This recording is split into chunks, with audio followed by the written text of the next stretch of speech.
nih? Udah sampai mana rapatnya? Rapat rapat di mana nih? Banyak rapatnya ini di mana-mana. Eh, rapat di DPR. Oke.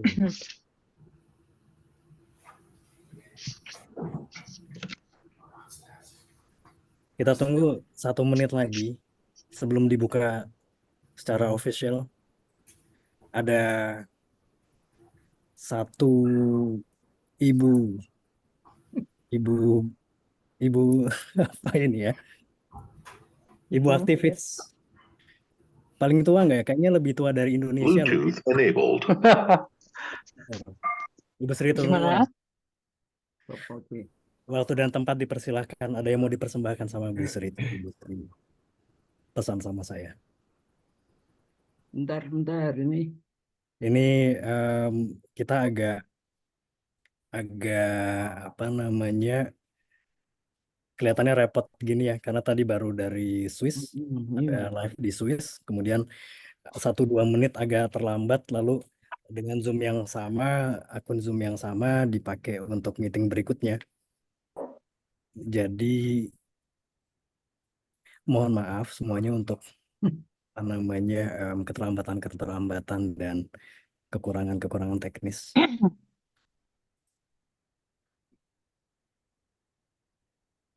Nanti saya juga jadikan co-host Tidak ya. apa-apa. Kita kan orang Jakarta. Orang Jakarta udah biasa. Jauh. Saya Mundur. tidak, saya ngomong-ngomong nggak bisa jadiin Mbak Kanti co-host karena saya sendiri co-host, tapi tidak bisa. Mbak Ella bisa minta tolong Mbak Kantinya jadi Jadi co-host. hostnya siapa? Hostnya masih Mbak Ella ini. Oke. Tidak mengapa, tidak mengapa. Oh sudah. Tidak apa-apa. Sudah aman semuanya. Oke, kalau gitu karena Jadi kita diceritain apa sama Alfat? Alfat ada sorry, nggak nih di sini? belum ada. Nanti aja kita ngobrol di balik layar. Oh, ada Ini sudah ini. rame ini Mbak Kanti. Jadi jangan Mbak buka-buka. Sunchen Marcin. Wah, saya jadi grogi. Oke, baik. Seperti yang saya sebutkan di awal tadi, waktu dan tempat saya mau berikan kepada Ibu Sri selaku yang paling tua dan memang dituakan. Dibuka dulu mic-nya Ibu. Oh, terima kasih Mas Aci. Kalau tua betul-betul tua. Ini kita baku todong ini ya, Mbak Ella ya, baku todong ini namanya. Mas, saya nodong Mas Aci nodong saya. Karena kebetulan ada yang mengirim sebuah puisi dari namanya Mas Buwi dari beliau teman X dari LBH. Ditulis persis hari ini. Untuk teman-teman semua, hari ini adalah ulang tahun yang ke-61 dari Wiji Tukul. Ya, jadi kita tahu semua ini jadi jos tenan waktunya. Saya coba bacakan, sudah lama tidak baca puisi. Kalah ini dengan Mas Sigit pasti kalah. Ya, Mas Sigit lebih lebih ngejos. Ajalmu di depan mata. Kebohonganmu memang berumur panjang. Kekuasaanmu menghitung hari. Kelakuan busukmu menggapai matahari. Kakimu tertinggal di comberan bersama keluargamu. Kini tak mudah lagi kau rayu. Orang-orang yang mengganjal perutnya dengan batu mereka muak melihatmu tak berubah. Hanya begitu-begitu saja, bahkan semakin jauh dari kebaikan. Meski kau kenakan kemeja bertuah, mereka hanya melihatmu layaknya peserta karnaval. Kau lagi-lagi bicara tanpa nalar. Saat mulutmu menganga dan mendesis, kau anggap itu pidato. Kau salahkan masa lalu. Dengan angkuh dan percaya diri padahal bajumu penuh darah. Memang kamu itu raja. Bahkan istana pun tak punya. Setelah Oktober, kamu mau main sinetron di mana lagi? Bersama keluarga kamu juga kah? Naik jet lagi kah? Atau sudah kau siapkan bahtera laiknya seorang nabi, membawa seluruh pemujamu juga? Siapa yang akan peduli? Kami ingin melihatmu meringkuk saja di lantai yang dingin, disaksikan para korbanmu, menunggumu saat ajalmu tiba. Saat ajalmu tiba, aibmu sudah berlari di depanmu. Sungguh, tanggal 26 bulan kebebasan 2024, saat matahari masih bersujud. Jadi tadi pagi. Terima kasih. Selamat sukses Mas Aci ya. Terima kasih Saya Bu ada Sri. acara lagi. Tidak apa-apa. Terima kasih tadi puisi yang Ibu bacakan juga sebagai pengenang kita yang mengenang Wiji Tukul yang hari ini, tepat hari ini berulang tahun. Yang seharusnya hari ini berulang tahun, tetapi tidak bisa merayakan ulang tahunnya. Karena sejak tahun 1998 beliau hilang dan sampai hari ini tidak ditemukan. Baik, untuk mempersingkat waktu, karena semua yang mau berkumpul, saya harap sudah berkumpul di sini, kita sudah 10 menit lewat. Terima kasih buat semuanya yang sudah ikut menanggapi undangan yang sangat amat benar-benar mendadak. Kurang dari 24 jam kita bisa kumpul sama-sama di sini ya. Terima kasih buat Mbak Kanti dan Bung Christoph yang sudah bersedia untuk mengisi acara hari ini.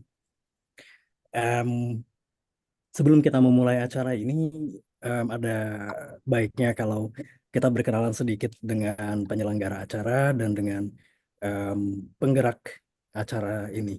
Ibu Kata, Mbak Kata dari Augsburg, mungkin bisa memberikan sepatah, dua patah, tiga patah kata. Pendek saja ya. Selamat malam, salam kenal, saya Katarina, aslinya dari Jawa Timur. Saya sebagai penggerak Gus Durian di Jerman. Sebetulnya saya gabung ke jaringan Gus Durian itu dari Batu. Jadi diajak Mas Haris ya, ada Mas Haris di sini itu dari Gus Durian Batu. Gus Durian itu kumpulan orang-orang yang murid-murid Gus Dur ya, kalau kami membahasakan diri sendiri bahwa kami mencoba untuk meneladani sikap dan kerja-kerja Gus Dur yang selalu memperjuangkan orang kecil, orang yang minoritas untuk mencari pembebasan dan juga mempromosikan toleransi dan keberagaman. Kami tidak berpolitik secara praktis. Terima kasih banyak. Terima kasih atas sambutannya dan pengantarnya.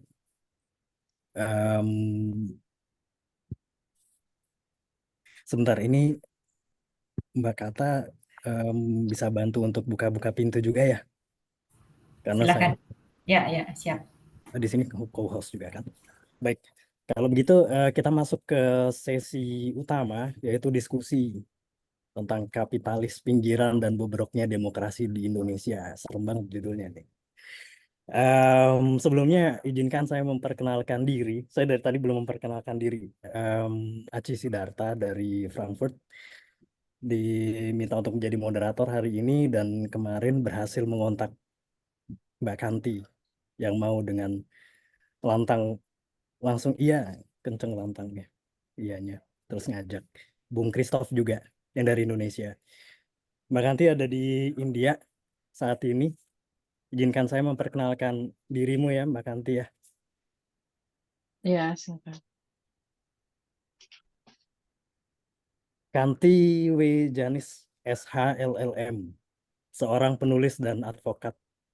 Menerbitkan novel pertamanya Saraswati pada tahun 2006, menjadikannya nominator penulis muda berbakat penghargaan sastra Katulistiwa. Sekarang Kusala Literary Award.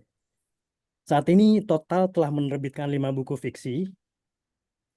Kanti sempat mengikuti kursus menulis kreatif musim panas di Oxford University, Inggris tahun 2011. Tahun 2021, Kanti bersama teman-teman penulis mendirikan perusahaan kepenulisan berbasis koperasi bernama Indonesian Writers Inc. Corporation. dengan fokus usaha agen sastra atau literary agent. Kemudian diikuti dengan mendirikan Koperasi Gerakan Fermentasi Nusantara, Fermenusa, sebagai bendahara. Masih di periode yang sama, Kanti juga mendirikan perpustakaan dan ruang temu baca di Tebet dengan koleksi lebih dari 20.000 judul buku. Didominasi tema sastra, humaniora, dan hukum. Kanti adalah anggota Dewan Perpustakaan Jakarta 2019 sampai 2022 dan saat ini menjabat sebagai Presidium Kaukus Perempuan Politik Indonesia KPPI dan Presidium Advokasi dan Hukum Persatuan Penulis Alinea. Luar biasa. Terima kasih Mbak Kanti sudah mau bergabung dengan kami di sini. Mudah-mudahan diskusinya kita bisa sangat tajam dan kritis ya karena penulis dan advokat nih. Kayaknya Ya, mudah ya. Terima kasih. baik, sebelum kita nanti masuk ke sesi Mbak Kanti, saya perkenalkan juga ini Bung Christoph. Dan nanti kita akan mulai diskusinya dengan dirimu ya, Bung Christoph. Jadi kita cair saja, Bung Christoph dulu, kemudian Mbak Kanti menyusul. Dr. Christoph Dorini Thompson, MIM, adalah seorang peneliti campuran UK Prancis yang fokus pada politik luar negeri dan isu-isu strategis.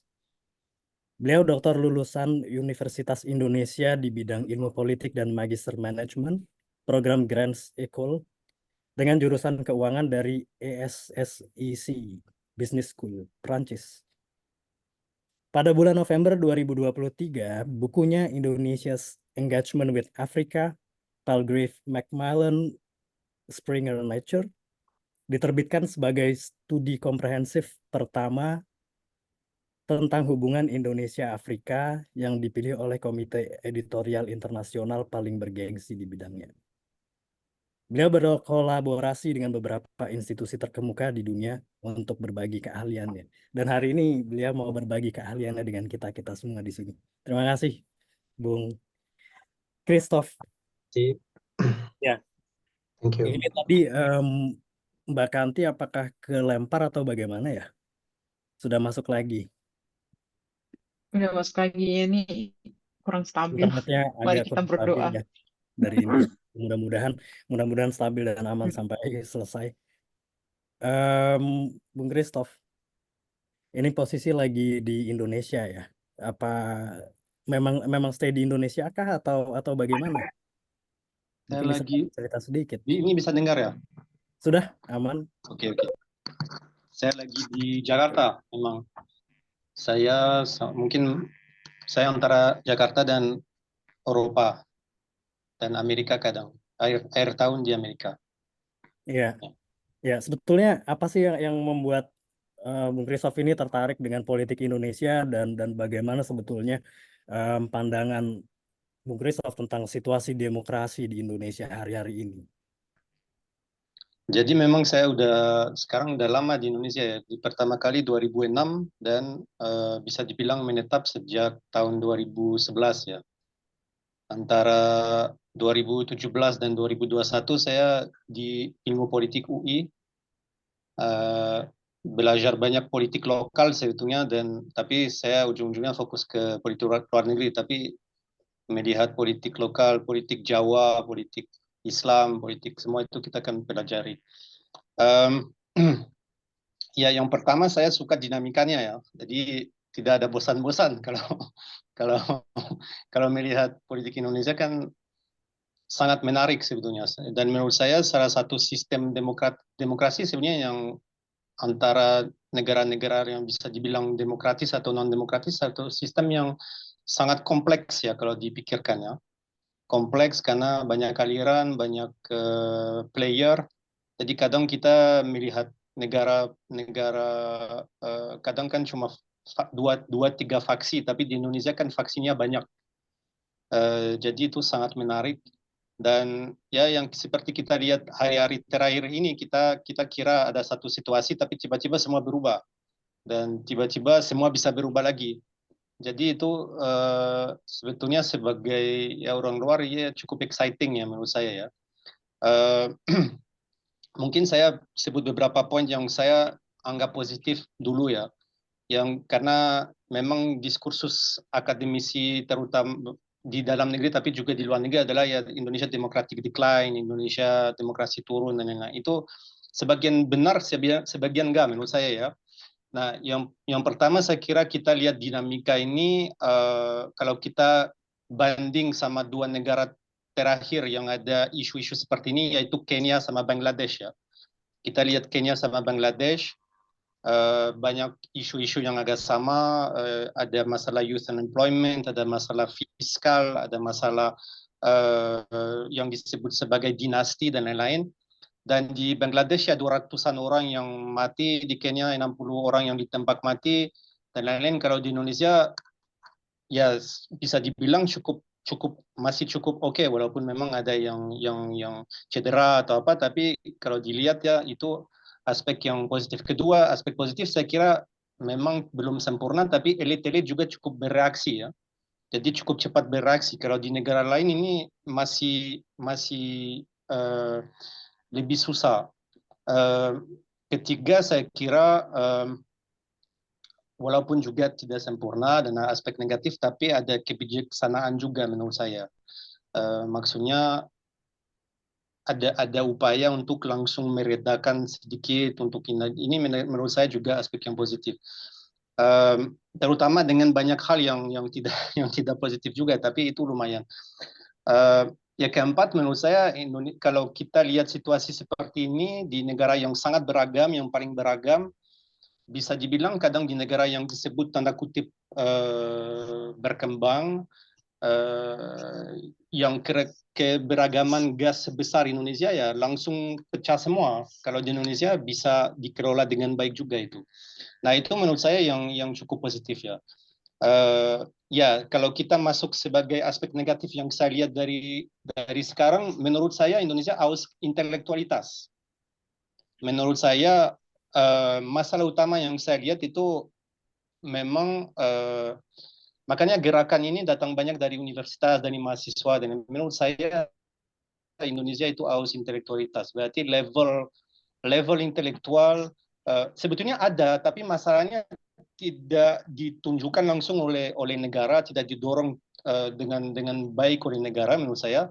Nah, misalnya lagi Kanti ada di India, kan kita tahu India sebagai itu kan di IT, di pemikiran internasional, di scholars dan lain-lain yang didukung oleh negara, ini India itu luar biasa ya, mungkin bahkan bisa bersaing dengan siapapun di dunia tentang itu.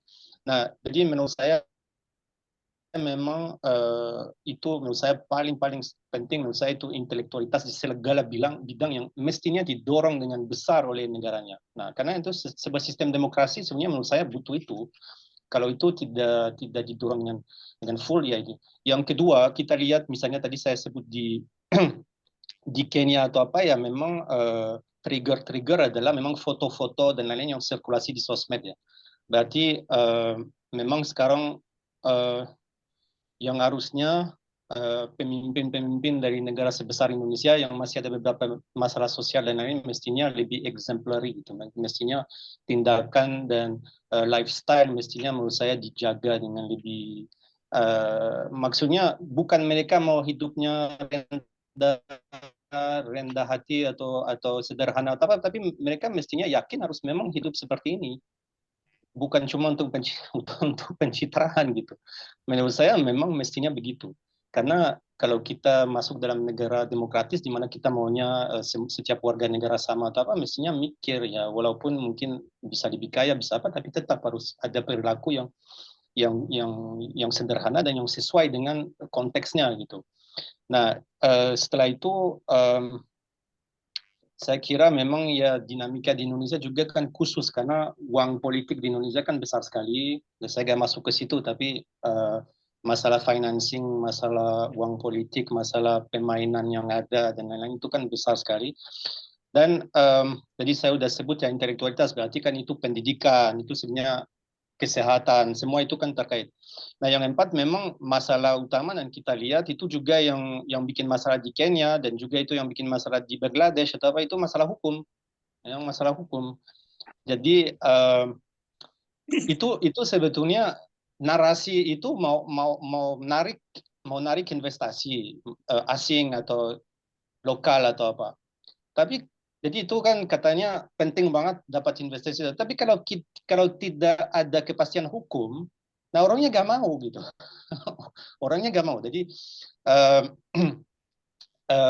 dan itu bukan tentang ya kita pro kapitalis atau anti kapitalis. Saya misalnya saya dari Prancis tapi dari Inggris. Misalnya sekarang pemerintah Inggris yang pemerintah Labour ya.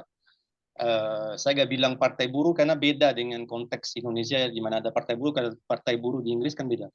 Nah ini kan adalah kapitalisme terbatas gitu. Jadi kapitalisme yang dipakai secara kompetitif kalau oke, tapi kalau negara harus hadir, negara harus masuk untuk koreksi pasar, untuk koreksi masalah dan lain harus masuk. Makanya di Inggris sekarang kita nasionalisasi kereta api, kita bikin perusahaan semacam PLN yang akan publik juga akan dimiliki oleh negara. Nah, jadi itu maksudnya butuhnya. Jadi saya bahas investasi dalam konteks saya kira ada sektor yang harus ada memang swasta, tapi juga itu tidak berarti saya kira harus full pro bisnis dalam setiap situasi ya. Tetapi kalau sekarang saya baca banyak itu dibilangnya di apa namanya Malaysia dapat investasi dari Google, dari Microsoft atau Thailand dapat, terus gak masuk ke Indonesia. Ya gak masuk ke Indonesia gara-gara kepastian hukum ini. Gara-gara kepastian hukum ini.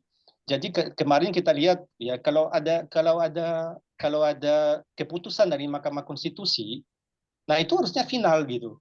Dan investor mikirnya juga begitu. Kalau saya mau invest gede di Indonesia dan saya melihat ada keputusan dari pokoknya hukum fundamental ya, berarti hukum fundamental yang berarti hukum konstitusi. Nah itu nggak boleh diotak-atik sama sekali. Kalau enggak, ya orangnya nggak nyaman mau kerjasama atau apa.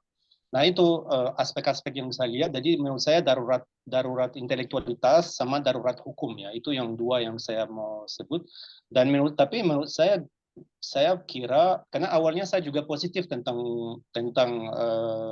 Jokowi dan lain-lain, saya agak pro udah lama-lama saya pro.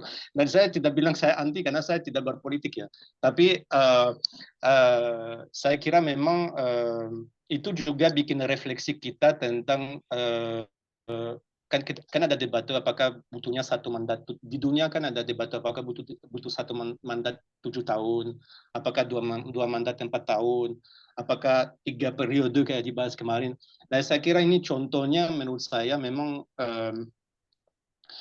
kadang ya kita sebetulnya gak ada jawaban yang mutlak ya, karena kadang ada orang bisa tahan 20 tahun bisa bagus, ada yang cuma 5 tahun cukup. Saya kira dalam konteks ini yang harus diutamakan ya keadilan gitu ya. Jadi saya baru baca studi besar tentang anti korupsi dan mereka bahas praktek-praktek anti korupsi. Jangan kita menjadi terlalu mekanik ya. Menurut saya kita harus membalik ke nilai-nilai dasar yaitu keadilan dalam konteks ini ya. Jadi apa yang adil? Apakah adil kalau ada konsentrasi yang terlalu besar dari power, kekayaan dan lain-lain? Ya itu harus dipikirkan ulang. Dan itu untuk dipikirkan ulang butuh dana-dana dan lain-lain yang besar untuk kalangan intelektual.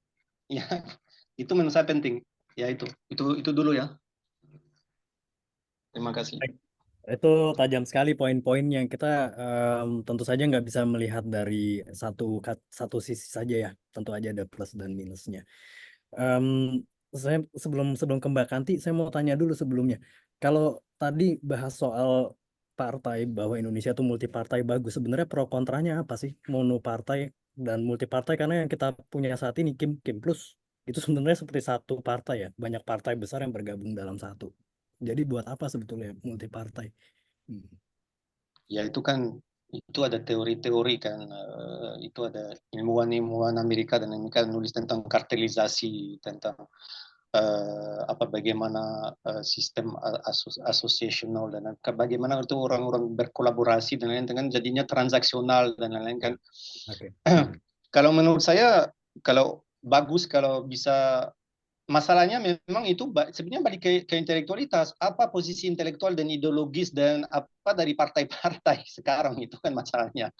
Kan mestinya, tapi itu bukan hanya masalah di Indonesia. Saya lihat di Prancis misalnya ya agak sama. Jadi ada partai teknokratik neoliberal atau apa, sebetulnya yang tidak punya ide juga, cuma idenya ya harus ikutin pasar, ikutin ini.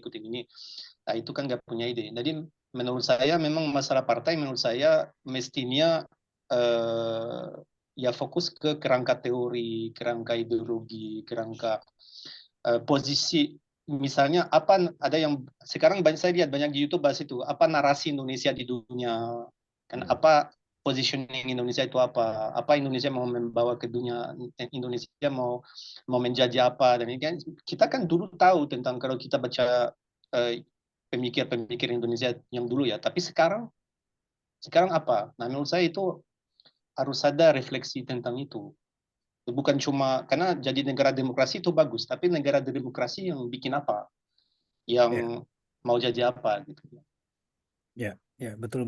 Karena kalau kita bicara negara demokrasi ya, demokrasi pemimpin itu hanya bisa sebaik rakyatnya gitu ya. Jadi memang tadi kalau masalah utamanya adalah brain drain atau haus intelektualitas, kehausan intelektual, ya memang sulit gitu kan. Tapi itu bukan berarti di Indonesia kan banyak orang yang pintar-pintar dan intelektual, bukan itu maksudnya. Ya, betul. Maksudnya adalah kerangka institusional yang mendukung itu, Ya, yang ya. tidak ada menurut saya, yang kurang. Ya, tapi karena tadi Bung Christoph juga membahas tentang brain drain, itu saya melihat ada benang merah yang cukup kentara di situ, gitu ya. Dan bahwa kenyataan bahwa masyarakat Indonesia di luar Indonesia gitu ya. Ini yang menurut pandangan saya ya. Menurut pandangan saya banyak terlibat aktif di politik hanya pada masa-masa kampanye misalnya. Tetapi ketika masa 5 tahun sekali itu lewat, mengisi 5 tahunnya sunyi gitu, sepi. Dan sebetulnya itu ya itu sih, gimana sih kita bisa membangkitkan semangat itu gitu. Mungkin ke Mbak Kanti ini kita masuk. Tadi Mbak Kanti kan juga juga cukup keras gitu kan tentang demokrasi. Gimana sih Mbak Kanti kalau menurut dirimu gitu? Demokrasi seperti apa yang Indonesia ini butuh hari ini? Halo.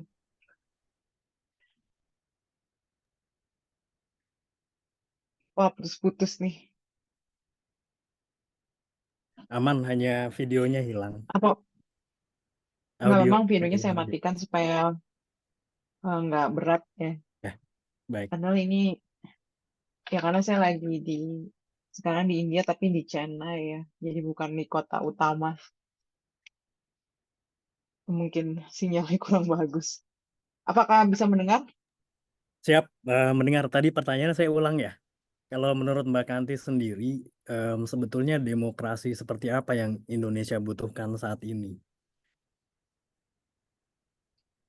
Ya pertama-tama tadi kalau kita bicara demokrasi saat ini kan literasi politik di Indonesia sangat rendah ya. Indonesia bisa dikatakan sebagai salah satu negara di dunia yang paling banyak mengadakan pemilihan umum, baik itu pilpres, baik itu pilkada gitu ya, terus pemilihan legislatif juga gitu, banyak sekali. Tahun ini aja berarti kita akan punya 2 pemilu besar ya, pilpres kemarin dan juga pilkada gitu. Tetapi pendidikan politiknya tidak ada. Dan saya sebagai orang yang aktif di partai politik eh, melihat bahwa setiap kali ada pelatihan atau pendidikan politik, baik di dalam parpol sendiri, di sekolah partai, ataupun yang diadakan oleh negara gitu ya. Misalnya ya lembaga-lembaga negara yang berkaitan dengan kepentingan politik itu biasanya suka mengadakan BIMTEK gitu ya. Tetapi nggak ada ininya, nilainya gitu. Isinya sekedar bagaimana mendapat suara. Isinya misalnya cara memilih calon yang baik. Jadi itu kan teknis sekali. Yang paling penting pendidikan politik sebenarnya bukan itu, tetapi mengetahui apa hak-hak kita sebagai warga negara dan apa konsekuensinya ketika kita memilih seseorang menjadi wakil kita. Itu yang lebih penting sekarang. kenapa orang Indonesia ini lama sekali marah atau melihat ada kesalahan di dalam penyelenggaraan negara ini ya. Itu karena nggak ada literasi politik yang komprehensif gitu. Dan saya juga selalu mengkritik, tidak boleh memakai kata pemerintah. Di dalam undang-undangnya pun sebenarnya yang ada penyelenggara negara gitu. Dulu Bung Hatta juga memakai istilahnya pengurus negara. Karena kalau pemerintah tuh kesannya ada yang diperintah begitu. Padahal kan para penyelenggara negara ini rakyat yang memilih gitu. Jadi dengan adanya permainan bahasa saja itu sudah melemahkan mental kita gitu, seolah-olah mereka ini lebih berkuasa yang disebut pemerintah, ada penguasa. Padahal tidak seperti itu. Mereka hanya menjalankan kedaulatan yang diberikan oleh rakyat. Ya seperti hal seperti ini yang harusnya diajarkan di dalam pendidikan politik gitu ya. Kemudian juga di Indonesia ini kita lihat kan posternya banyak sekali. Jadi memang dibikin untuk kultus individu gitu, tanpa mengerti apa sih rekam jejak orang itu. Kan harusnya kenapa kita menolak Gibran, kenapa kita menolak Kaesang, karena nggak ada rekam jejaknya. Apakah selama ini ada rekam jejaknya? Mereka ada advokasi rakyat, mereka ada memperjuangkan isu sosial gitu. Bisa dicari gitu rekam jejaknya.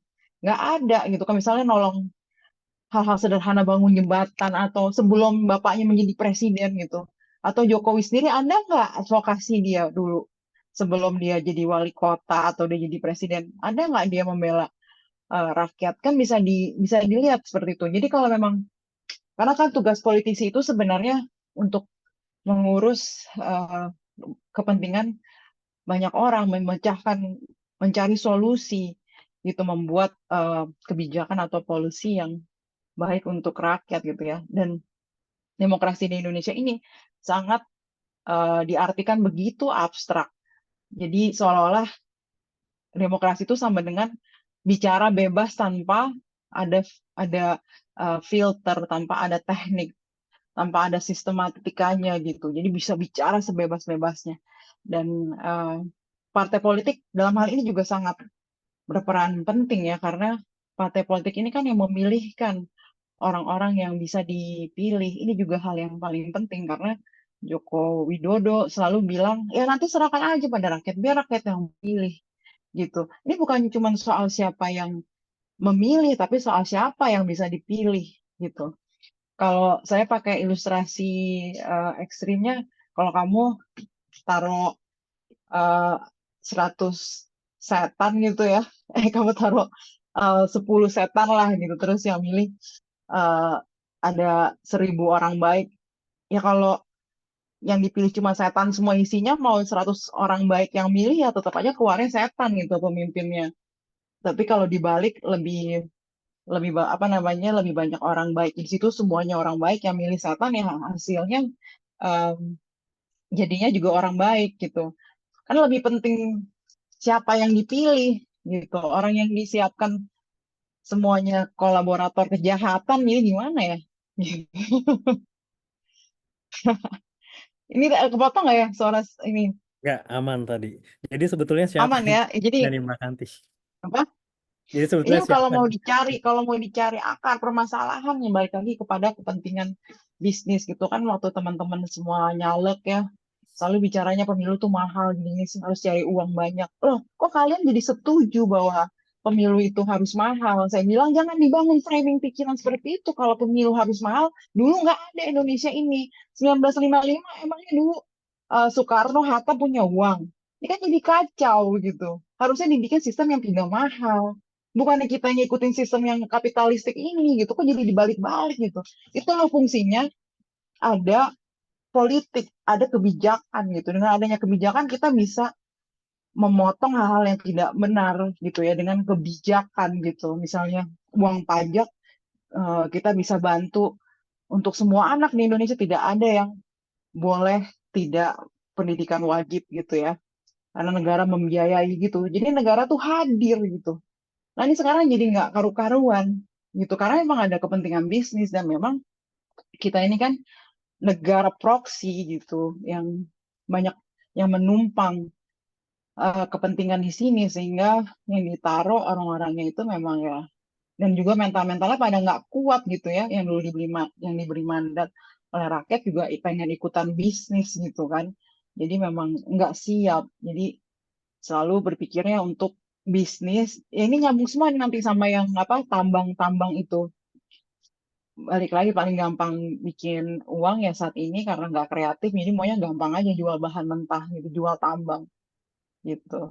Ini kayak kita perlu sesi diskusi lanjutan Sorry nih, kali ini emosi ya emosi sama Mbak soalnya Kanti. saya, Nggak karena apa-apa. saya kan juga sebagai advokat ya, juga banyak ikut advokasi gitu, land grabbing dan lain sebagainya, jadi melihat lebih utuh gitu ya, oh ini mutu-mutunya ke sini gitu, kenapa susah sekali kita memenangkan suatu advokasi masalah penyerobotan lahan, Ya, padahal udah menang sampai eh, tingkat PK gitu, peninjauan kembali itu udah tinggi banget, udah di atas kasasi, tapi tetap aja di lapangan tidak dijalankan perintah dari pengadilan gitu ya.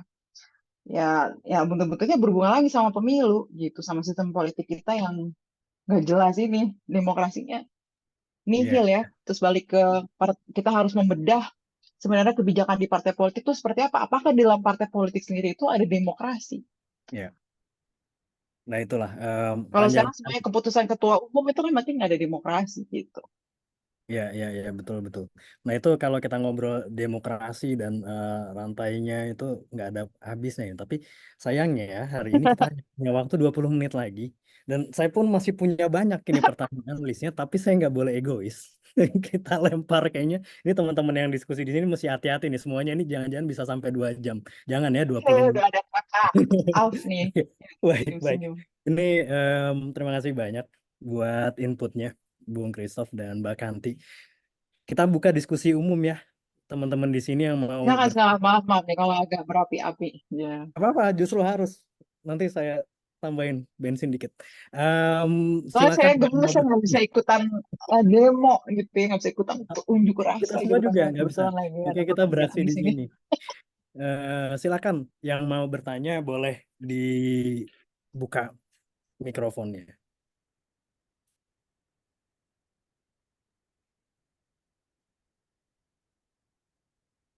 Mau tunjuk tangan dulu atau langsung ngomong silakan. Saya Hokan ya. Ini sebetulnya jadi kita memang jadi seperti tadi dari segi politik ada banyak lubangnya gitu. Jadi yang mungkin jadi paling berat itu memang betul itu segi hukum. Tapi juga jadi ini bukan hanya ini dari sejak mungkin jadi amandemen ya itu jadi kita malah tidak jelas siapa yang sebetulnya menteri yang harusnya jadi ini mengatur keadaan negara hukum di Indonesia. Siapa yang bertugas menjaga undang-undang dasar di Indonesia? Itu menjadi sangat tidak jelas karena tidak jadi seperti mungkin kita bisa lihat itu kita jadi sebetulnya menjadi jadi sistem yang hukumnya sangat liberal, apapun boleh. Jadi ini hukum yang ini isinya diingini oleh ini pemerintah langsung dalam waktu singkat bisa jadi. Apakah hukumnya itu nanti sesuai dengan undang-undang dasar atau tidak? Apakah hukumnya sudah dibicarakan dengan masyarakat atau tidak? Itu ini sudah tidak menjadi persoalan lagi. Jadi kita seperti jadi negara hukum yang tidak punya jadi pagar gitu ya. Jadi tidak punya aturan main. Jadi kita jadi tidak prosedur juga jadi tidak peduli. Jadi seperti misalnya di MK kan ini orang yang mengajukan jadi tuntutan supaya Gibran bisa dipilih.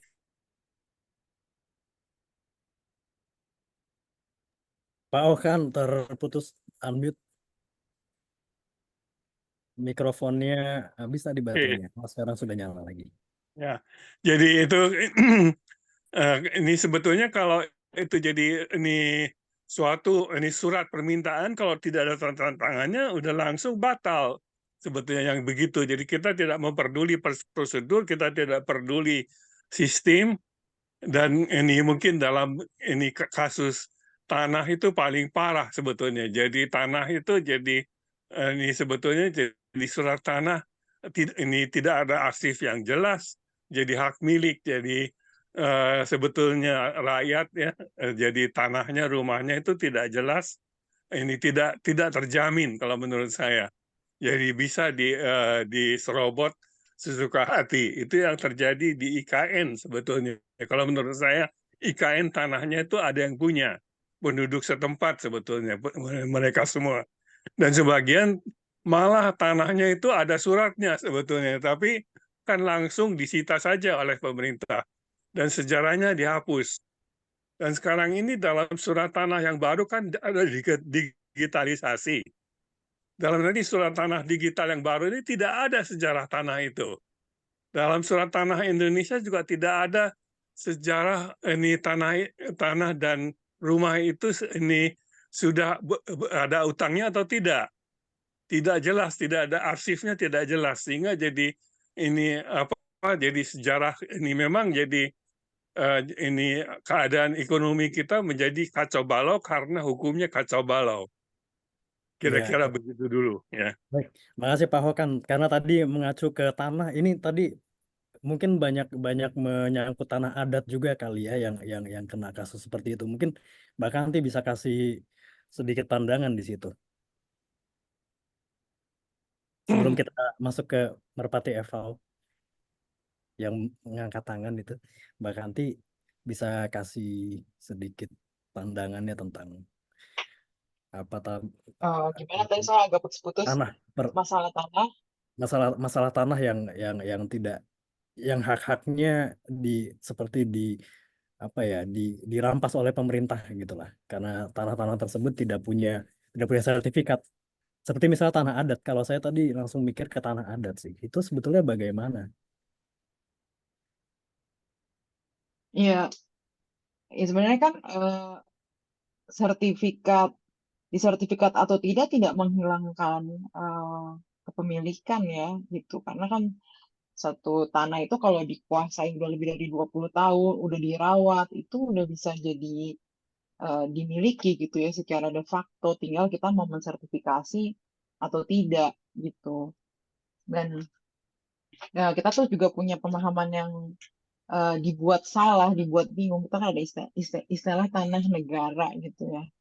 Semua tanah yang ada di negara Indonesia dibilangnya tanah milik negara gitu. Tapi bukan berarti itu milik PLN, bukan berarti itu milik PTPN, bukan berarti milik perhutani gitu ya. Tanah milik di negara Indonesia ini gitu. Tapi siapa yang menguasai gitu. Istilah ini kadang-kadang suka membingungkan gitu. Tanah yang kita diami kalau di Indonesia ya disebutnya tanah negara Indonesia. Tapi yang menguasai siapa? Nah, itu ditentukan dari sertifikatnya tersebut gitu. Dan kalau sudah dikuasai oleh masyarakat adat, itu kan ada, mereka juga punya hak gitu ya, tanah ulayat dan lain-lain ya gitu. Dan itu bisa diurus, dibuktikan bahwa dia menguasai gitu. Tapi tidak bisa tiba-tiba diambil begitu saja oleh dicaplok begitu oleh yang negara atau dari perusahaan-perusahaan dengan investor asing gitu ya, tiba-tiba datang dapat izin, itu semua sudah prosesnya, masyarakat harus dilibatkan, yang selama ini sering ditabrak gitu.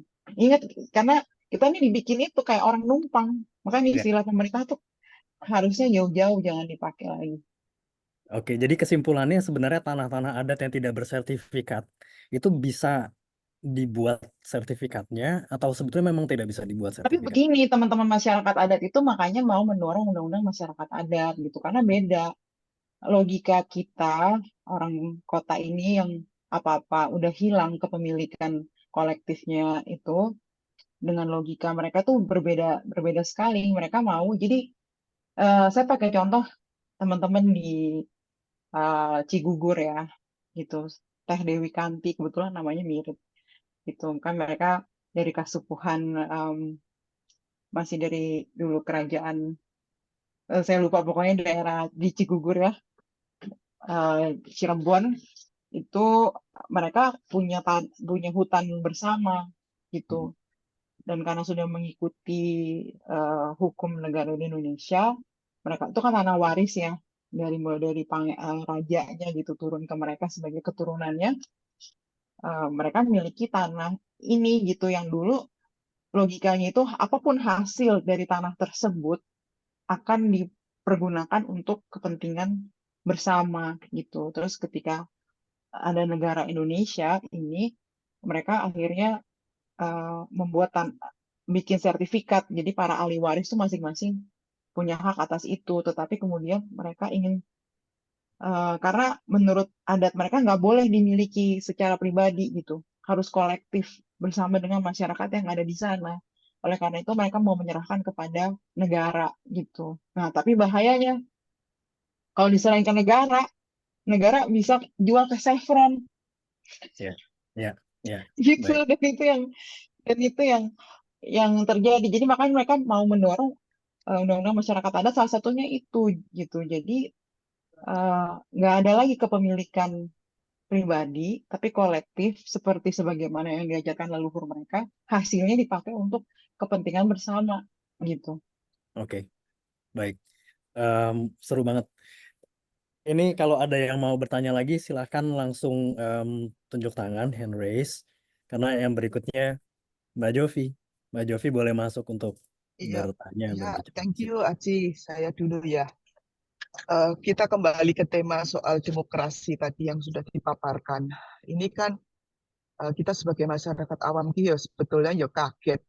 Tiba-tiba ada keputusan MK, tiba-tiba ada DPR yang mau mengesahkan RUU Pilkada. Loh, kenapa ya pertanyaannya? Kenapa kok tiba-tiba semua gitu loh? Pilkada itu kan sudah dijadwalkan sejak November, itu sudah lama banget. Mestinya MK pun dan juga DPR pun kan bisa merevisi jauh-jauh hari gitu loh. Ini yang masyarakat awam tuh nggak mengerti. Tapi oke lah, terlepas dari semua keributan ini ya, kalau kita melihat memang penurunan demokrasi di Indonesia itu sudah sangat amat nyata. Nah, kita sebagai masyarakat awam tuh paling nggak bertanya-tanya gitu. Apa nih konsekuensinya dari kekacauan ini? Apa risiko terbesar dari kasus-kasus yang ruwet semacam ini? Mungkin kalau Butet bilang, oh kemungkinan ada diskrit presiden. Dengan diskrit presiden bisa memperpanjang kekuasaan dan sebagainya dan sebagainya. Tapi yang saya melihat dan saya takutkan, saya nggak tahu ini, saya pengen tanya pakar, apakah ini ketakutan fata morgana atau mungkin kita harus bisa yakini untuk diantisipasi. Artinya kita melihat dengan semakin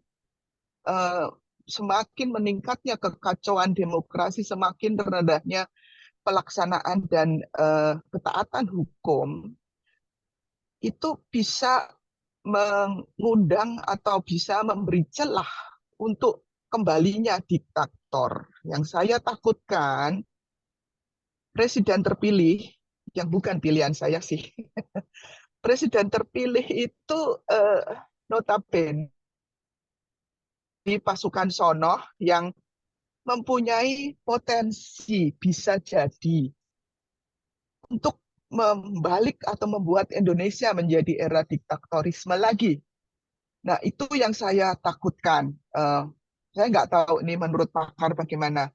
Mungkin bisa sedikit menghibur saya dari ketakutan ini. Yo, terima kasih, Aci. Terima kasih Kak Jovi pertanyaannya. Mungkin untuk Bung Christoph, silakan. Kalau saya sih tidak terlalu mau punya prasangka sebelum mulai ya. Yang saya melihat memang dari profil Pak Prabowo mungkin banyak orang akan menilai ya tentara dan lain-lain, dia akan menuju ke militarisasi dan lain-lainnya. Itu bisa jadi. Tapi di sisi lain Kalau mau coba sedikit positif ya, karena kalau kita terlalu memang poin-poin negatif kita tahu, saya kira kita sadar ya. Tapi poin-poin positif ya, beliau berasal dari keluarga Indonesia yang sangat lama ya. Jadi mungkin ada keinginan untuk majuin negaranya, mungkin itu ada benarnya mungkin ya. Yang kedua, saya melihat juga dalam keluarga dia kan mungkin ada beberapa orang yang cukup positif menurut saya, termasuk dari kakek, papa, terus ponakan-ponakan dan lain. Saya melihat profil-profil mereka ada yang cukup menarik. Jadi harapan saya mungkin akan bikin konteks yang lumayan positif buat itu.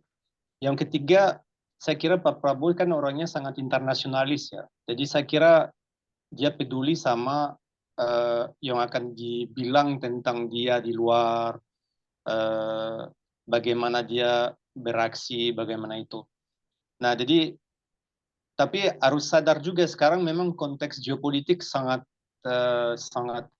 besar ya. Jadi benar-benar termasuk dalam yang terjadi sekarang. Saya tidak mau masuk di situ, tapi konteks geopolitiknya ada juga di situ. Itu harus sadar sama itu. Nah, konteks geopolitik sekarang ada yang bilangnya lagi demokratisasi hidup lagi.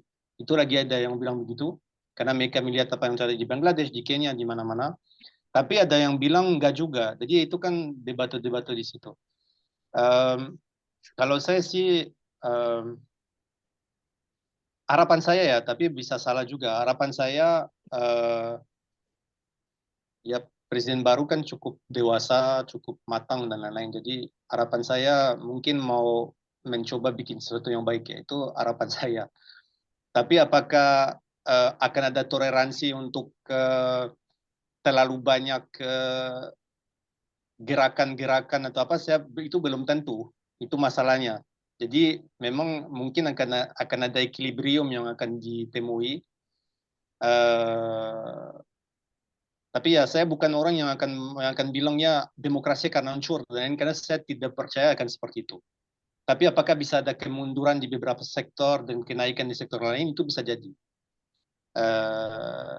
Tapi Indonesia buktinya juga kan kekuatan rakyat juga masih besar ya, menurut saya. Terbukti masih besar menurutku. Karena saya misalnya saya lihat di Prancis, misalnya ya, Prancis ini udah dua bulan tidak punya presiden kalah pemilu, kalah election legislatif sama Eropa dan masih belum tunjuk perdana menteri. Itu harus sadar, itu di Prancis ya. Masih belum tunjuk perdana menteri. Itu sesuatu yang belum pernah terjadi. Ya, jadi kalau di Indonesia ada Mahkamah Konstitusi, ada demo-demo, langsung ini dibatal. Itu kan sebetulnya bukan sesuatu yang biasa. Dalam banyak negara untuk dapat itu, pasti perangnya jauh lebih besar lagi. Menurut saya ya. Jadi pokoknya ada aspek, ya gak gampang. Jadi kalau saya bilangnya nanti demokrasi turun atau militerisasi, akan ada diktator baru atau apa, menurut saya bukan seperti itu.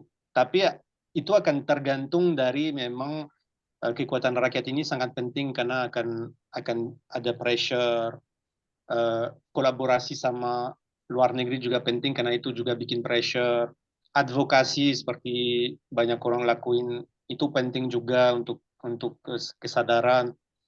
Tapi ya kalau kita cap orang sebagai diktator sebelum mulai ya itu kan udah kalah menurut saya. Udah kalah karena pasti beliau juga kan tidak akan suka dan lain-lain. Jadi lebih baik menurut saya mencoba bisik-bisikin atau bikin gerakan, bikin apa. Karena dalam keluarga dia ada orang yang mendukung itu menurut saya. Itu yang menarik sebetulnya. Mungkin ada yang enggak, tapi ada yang ya menurut saya di dalam keluarganya yang beragam yang ini. Jadi ya menurut saya sih ya coba mikir positif lah, walaupun saya sadar dengan aspek yang mungkin ya kita nggak tahu lah. Let's see. Rasanya sulit berpikir positif di tengah huru hara ini ya. Sebelum kita lanjutkan, ini waktunya tinggal 1 menit lagi. Saya sih mau lanjutkan. Tapi ada nggak yang nggak setuju dilanjutin? Bisa angkat tangan atau angkat kaki. Nggak, maaf. Kalau nggak ada yang nggak setuju, kita lanjutkan sedikit ya. Mungkin agak telat 10 menit gitu. Untuk tadi pertanyaannya Kak Jovi tadi, mungkin saya bisa mengerucutkan begini. Ada nggak kemungkinan kalau dari segi hukumnya itu sistem demokrasi kita diubah menjadi diktatorship? Karena kita ngelihat ini sudah terpampang jelas di depan mata bahwa MK mengubah ini dan itu sampai Gibran naik. Ya ini sedang dicoba lagi kemarin sampai Kaisang diupayakan bisa naik, tetapi rasanya gagal. Ini udah jam 24 ya. Ada keputusan-keputusan tertentu, breaking news mungkin nggak ada yang dengar Gimana apa. yang di Jakarta? Karena ini kan ceritanya kita ronda sampai jam Dr. 00. Christoph Kalau gimana sampai di 27 Jakarta? ya aman. Berarti kita aman-aman saja. Ya berarti Kaisang tidak bisa naik. Maksudnya sekarang dengan situasi yang seperti Tapi ini, gini, apa sih iya, ada tapi yang kemungkinan gitu? Ada yang dipelintir-pelintir coba. Hmm.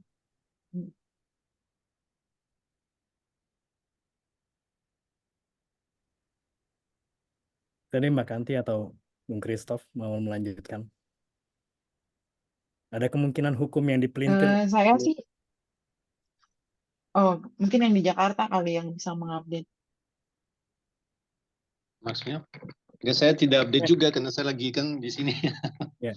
Tadi untuk apa melanjutkan pertanyaan Kak Jovi tadi itu, ada nggak sih kemungkinan sistem demokrasi kita tuh dipelintir sedemikian rupa sehingga meluruskan praktik-praktik Mungkin kalau saya militerisme melihat, atau Ci, ya kalau saya melihat, saya kemarin update tentang siapa sih MK itu. Masalahnya ya MK itu dipilih oleh presiden gitu. ya Padahal di negara-negara lain MK itu komposisinya ditentukan oleh beberapa lembaga. Nah, ini nanti juga berkenaan dengan kekuasaan presiden terhadap MK itu lagi. Jadi itu semakin membulat gitu loh, Ci. Siapa yang lebih berkuasa dari MK sebetulnya? Karena MK dipilih oleh dan bertanggung jawab dipilih oleh presiden, dan tentunya secara moral orang Indonesia itu terutama orang-orang Jawa, saya tahu banget kalau sudah dipilih oleh seseorang dia akan juga tunduk terhadap seseorang itu. Memang presiden di sini adalah lembaga tertinggi negara, tetapi masalahnya ini masalah hukum itu akan lain kalau MK itu seperti di negara-negara lain itu merupakan satu gabungan yang dipilih oleh beberapa lembaga. Jadi mungkin kenetralitasan MK itu bisa lebih diperbaiki, jadi tidak tergantung 100% kepada presiden dan kemungkinan ada indikasi untuk bisa didikte oleh orang yang memilih mereka. Nah, implikasi hukum semacam inilah yang sebetulnya harus terus dikoreksi dan terus oleh pakar ya, misalnya kayak Mbak Kanti gitu, terutama kali ya, terus bisa secara kritis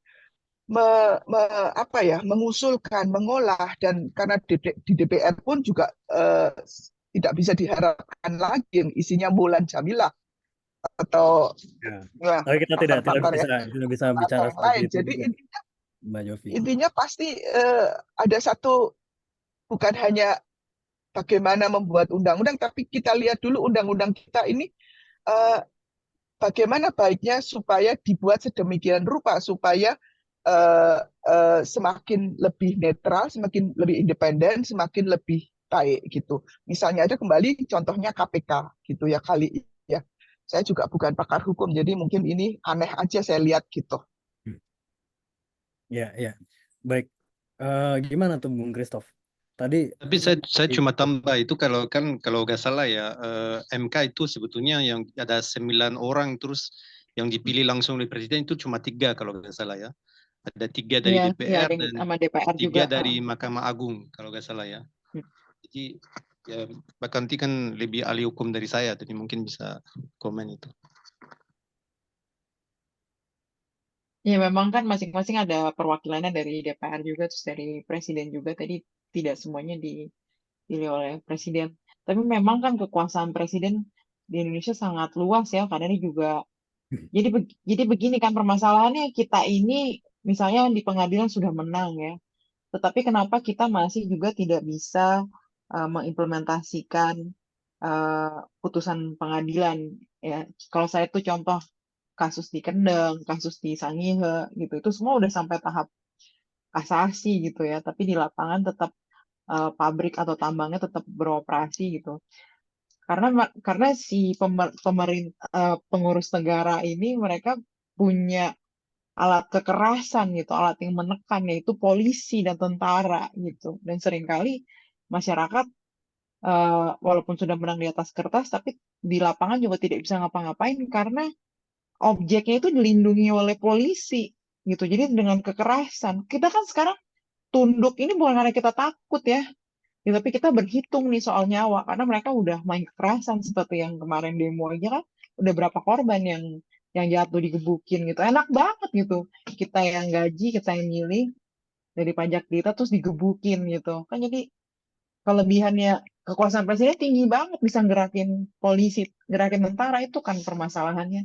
Dan ini yang harus kita jaga betul makanya jangan sampai undang-undang Polri yang baru ini nanti atau sudah dibatalkan ya, nggak jadi disahkan gitu karena ini bahaya banget dan di fungsi ABRI mau diaktifkan lagi itu yang perlu kita jaga agar presiden berikutnya nanti tidak menjadi diktator. Kita tidak membuka peluang bagi dia untuk menjadi diktator. Begitu. Baik. Ini ada satu penanya lagi terakhir. Aduh, nambah lagi 2. Oke, 2 terakhir bener-bener ini ya. Sebelum kita tutup, Pak Lut dan Mbak Kumara nanti. 2 terakhir. Silakan. Terima kasih Mas Haji. Salam kenal Mbak Kanti dan Mas Christoph dan semuanya yang lain. Waktu saya belajar hukum, saya menulis skripsi saya itu tentang kasusnya Akbar Tanjung pada waktu itu. Saya beri judul itu simulakra kejahatan, yaitu kejahatan sempurna. Dan kejahatan sempurna itu adalah kejahatan yang dilakukan oleh penguasa yang menggunakan instrumen hukum untuk melegalkan kejahatan yang dia lakukan. Dan lalu saya melihat kejadian hari ini, saya mau menyebut itu sebagai kejahatan sempurna. Masalahnya adalah ketika rakyat takut dengan pemerintah, maka demokrasi terancam. Atau sekarang ini bahkan saya melihat demokrasi itu sudah tercabik-cabik. Saya ngobrol dengan salah satu kandidat presiden yang kalah kemarin. Dan beliau mengatakan karena orang-orang yang dulunya berani bicara, sekarang tidak berani bicara. Entah kenapa, begitu. Takut, gitu. Pertanyaan saya, Mbak Kanti, dan Mas Christoph, dan yang lain. Karena kemarin saya baca postingan dari salah satu grup yang ada di Yogyakarta, turunkan dan adili Jokowi, misalnya begitu. Itu sudah mulai meningkat, gitu kan. Gerakan apa yang bisa rakyat lakukan sebenarnya selain demo kemarin di DPR, dan itu memang menurut saya harus dilakukan. Tetapi secara hukum, apa yang bisa dilakukan oleh rakyat melalui hukum yang formal begitu untuk membuat keadaan ini menjadi lebih baik, gitu. Maksud saya itu tentang, saya sempat komentar sih di beberapa Instagram, tangkap Jokowi dan adili Jokowi, misalnya begitu. Ada nggak sih langkah-langkah hukum yang bisa dan berani kita lakukan untuk memperbaiki keadaan ini ke arah situ, gitu Mbak Kanti. Jadi jangan gunakan cara-cara biasa lagi, karena DPR sudah sangat dikuasai, gitu kan, sangat mereka kuasai. Terus koalisi partai juga ada Kim plus, nanti nggak tahu plus-plus yang lain. Kalau kita komentar terus seperti ini di Zoom, terus di sosial media, Ya, tidak menyelesaikan perkara. Baik, Terima kasih, Mbak Ganti. terima kasih Pak Lut. Silakan Mbak makasih. Kanti Mas Aji, makasih. ditanggapi sebelum kita masuk ke Ya, pertanyaan terakhir Wah, mungkin. Pak Lut, saya ingin sekali membaca tesisnya ya, karena waktu itu ayah saya kebetulan waktu kasus Akbar Tanjung Bulog gitu, itu ayah saya ketua fraksi PDI Perjuangan PBB Anies, yang dia waktu itu udah membentuk pansus kan mau menyelidiki itu, tapi ditekan habis-habisan oleh partainya sendiri juga, itu karena mau membongkar korupsi itu persis banget kejadiannya deja vu tuh, itu kan habis menang pemilu kan, tahun 99, kemudian berbagi-bagilah itu bansos. Kalau kalau sekarang bansos dulu dari Bulog kan mau dibongkar, persis dia aku gitu. Tapi juga ya begitu, yang idealis ditekan terus seperti itu. Ya jadinya sekarang keulang gitu di Javu persis. Yang mungkin yang bisa dilakukan oleh masyarakat selain demo ya, selain unjuk rasa, adalah pembangkangan ini, pembangkangan publik ya gitu. Memang harus ada gerakan nyata, harus ada ya benar-benar membuat lumpuh ya gitu, sepakat gitu, kita nggak masuk kerja semua gitu, karena nggak ada cara lain, karena wakil rakyatnya udah nggak jadi wakil rakyat tapi menjadi wakil ketua umum bahkan gitu. Teman-teman saya juga di DPR, mereka semua mengeluh begitu ya, bahwa mereka tidak lagi menjalankan aspirasi rakyat gitu, tetapi mereka hanya bisa menerima perintah dari partainya gitu. Dan kebanyakan juga dari ketua umum, bukan hanya di Banteng aja, terjadi di banyak partai politik gitu ya. Kebetulan saya kan di KPPI itu kan anggotanya seluruh perempuan dari partai politik yang ada di Indonesia gitu. Jadi kami biasa saling curhat, saling mendengar tampungan-tampungan, membandingkan antar partai gitu ya, yang mirip-mirip aja gitu. Jadi pemilu sistem terbuka juga nggak ada gunanya gitu. Orang udah ada banyak juga yang mereka sudah menang di dapilnya suara terbanyak, tetapi keputusan partai berbeda sehingga yang suara terbanyak di dapilnya harus dikalahkan oleh pilihan partai gitu. Jadi ya memang partai politiknya ini harus direformasi habis gitu. Anggaran dasarnya harus diperbaiki. Baik, mudah-mudahan terjawab Pak Lut. Terakhir, penanya terakhir, Bang Kumara silakan dibuka. Perkenalkan saya Kumara. Oh, Bapak. Maaf agak telat, cuman yang aku pikirkan tadi aku denger yang pernyataannya Bang Christoph tentang partainya di Indonesia itu tak berarah dan jadi kapitalisasi terbatas gitu. Karena menurut saya eh, yang membuat kayak gini tuh kayak dari partainya pun, benar kata Mas Bang Christoph, itu nggak jelas arahnya kemana gitu. Kayak misalkan dibandingkan kayak di Jerman, kayak misalkan partai AfD kayak gitu, dia beneran kayak ideologinya kanan ya, dia beneran ngomong bahwa iya saya kanan dan saya idenya ini gitu, yang mensupport idealismenya gitu. Dan sedangkan kayak di Indonesia tuh menurut saya apa ya, menjualnya barang jualan, menjual bukan menjualnya, menyatakan dirinya hanya kayak hanya memajukan Indonesia, hanya memajukan Indonesia secara bias gitu, yang kayak bagaimana caranya, apa apa ideologinya yang mau dijunjung gitu. Terus dan pertanyaan saya itu kayak kenapa kayak sebuah ide atau ideologi di Indonesia tuh tidak laku, enggak laku gitu, ataukah karena tertutup masalah harian perorangannya, atau edukasi sosial politiknya yang nggak mencukupi sehingga orangnya tidak mau, pemuda apalagi dari pemuda ya, menurut saya kayak sekarang pemudanya lebih ada yang melek, tapi banyak juga yang apatis gitu, sehingga kayak mendorong mendorong mendorong mendorong kayak demokrasinya itu eh, demokrasinya bukan secara ideologi, tapi lebih mendorong demokrasi karakterisme gitu. Kayak sekarang kan pemilihannya lebih ke ayo cari calon yang populer, terus orang karena edukasinya belum memumpuni, jadi lebih kayak oh ya sebuah karakter ini saya tahu gitu, jadi lebih ke popularitas gitu. Dan eh, menurut saya kadang juga warga Indonesianya pun identitas perorangannya bingung, sehingga mereka juga bingung sendiri gitu menentukan ideologi mereka gitu. Jadi apakah memang karena eh, orang tidak tertarik terhadap ide itu karena tertutup masalah perorangannya, atau memang secara edukasi sosial politiknya tuh tidak memenuhi orang-orangnya untuk mencapai ranah itu gitu. Terima kasih. Baik, silakan Bung Christoph ditanggapi. Ya, kalau saya sih memang percaya bahwa ini saatnya untuk orang, kan kita dibanjiri, bukan cuma di Indonesia, tapi kita dibanjiri sama orang yang di sosmed pamer-pamer, mereka punya ini, punya itu kan. Dan secara pemikiran dan intelektual dan lain-lain agak kosong gitu.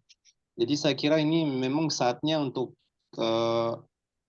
orang-orang yang berpendidikan, tapi juga yang nilai-nilainya adalah nilai-nilai yang positif, yang sederhana, yang mendukung kebaikan sosial, yang mendukung semua itu, untuk memang lebih masuk di ranah-ranah publik ini. Karena situasi yang terjadi sekarang karena telah dibiarin gitu menurut saya. Jadi telah dibiarin, jadi public space ini telah diambil alih sama orang yang sebetulnya niatnya tidak terlalu baik menurut saya, untuk membawa terlalu ke komersialisasi, ke ini, ke itu, yang bangga-bangga semua itu, bangga-bangga jadi pengusaha, itu kan. Tapi banyak hal lain selain itu, sangat bagus ya jadi pengusaha, tapi banyak hal lain dalam hidup juga, bukan cuma fokusnya bikin duit terus pamer-pamer beli tas-tas mahal atau apa gitu. Nah, menurut saya memang yang itu yang harus dilawan. Nah, bukan berarti semua itu negatif, tapi harus ada diskursus lain di ranah publik ini. Dan di Indonesia banyak orang sebetulnya yang bisa lakuin itu, tapi mungkin menurut saya telah tidur ini 10 tahun terakhir ini, karena jangan kita lupa yang membawa presiden sekarang, yang membawa dia menang itu sebenarnya orang, kalau kita ingat awalnya itu justru orang seperti itu yang menangin dia gitu. Orang-orang kreatif, orang-orang ini yang waktu itu membawa presiden ini untuk menang. Jadi sekarang saatnya memang membawa nilai-nilai intelektual, kerja keras dalam untuk bukan cuma untuk diri sendiri, untuk beli jet pribadi atau apa gitu kan, tapi untuk hal-hal yang lebih bermakna gitu menurut saya ya. Nah itu makanya gerakan ya literasi, gerakan intelektualitas, sekolah-sekolah politik, semua kayak gitu menurut saya itu sekarang yang harus menjadi fokus. Dan bukan hanya di partai gitu. Partai memang penting, tapi itu juga bisa mempengaruhi partai. Karena partai lihat ini sebenarnya masanya ada di mana. Kalau mereka lihat masanya ada di orang-orang yang mau intelektualitas, mau apa, mungkin mereka akan ada yang akan ke situ juga. Ya menurut saya ya. Baik. Ini kita sudah lewat 17 menit dari waktu yang dijadwalkan. Saya kira kita bisa tutup sesi diskusi ini. Terima kasih sekali lagi buat Mbak Kanti, buat Boleh foto bareng nggak? foto bareng. Silakan ditanya ke teman-teman semuanya. Ya, makasih banyak buat semuanya yang sudah mengisi aksi memperjuangkan demokrasi hari ini. Kurang dari 24 jam ada ternyata yang mau bergabung dari seluruh penjuru dunia. Saya bilang ini seluruh penjuru dunia karena ada yang dari India, Indonesia, Swiss, dan paling banyak sepertinya di Jerman. Ya, akhir kata kita tutup secara official. Sebentar, tadi ada iklan sedikit. Jadi besok itu ada aksi di Jogja. Jogja memanggil, titik kumpulnya di Abu Bakar Ali, tanggal 27 Agustus 2024, sudah hari ini ya kalau di Indonesia, jam 9 WIB, jam 9 pagi. Kalau ada teman-teman di sini yang punya rekan-rekan di Jogja, bisa minta tolong disebarkan juga informasinya. Nanti saya distribusikan melalui WhatsApp bilateral. Jogja memanggil apa Gejayan memanggil? Di sini Jogja memanggil. Ups, nggak kelihatan. Oke. Jogja memanggil seruan aksi massa. Titik kumpulnya di Abu Bakar Ali. Pukul 9 WIB. Begitu. Kita tutup official. Mbak Kanti, tadi requestnya mau foto. Kalau dari saya oke, silahkan yang lain. Yang bersedia bisa buka kameranya.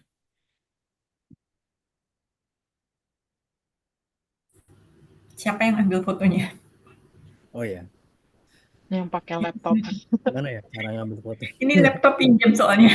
Saya Kontrol screen itu. Ini mana? Ini Maaf. Tuts Jerman. Oh iya. ya, yang mau Oke. gabung foto bersama silahkan buka kameranya.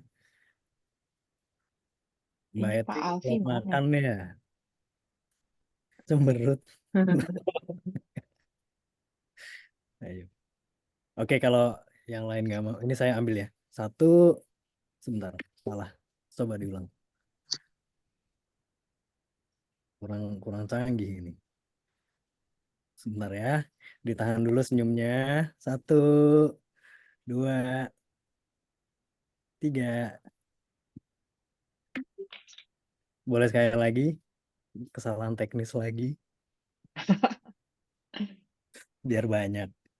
1, 2, 3. Dah. Terima Oke. kasih semuanya. Terima kasih banyak Mas Aci, Terima Terima kasih. kasih. Mas Kristal, Terima Oke. kasih Ibu Mbak Kanti, Mas Aji Katarina, semua. Mas Ibu kasih. Terima kasih Mbak Kanti. Thank you. Thank ya you. semua yang hadir Pak Terima Ut. kasih semuanya ya. Terima Izin. kasih. Selamat istirahat semua. Ada Romo Arnold. Selamat malam. Iya. Selamat Izin malam. kita tutup Pak Hokkan. Izin live ya. Dah lagi. Kak Alfi.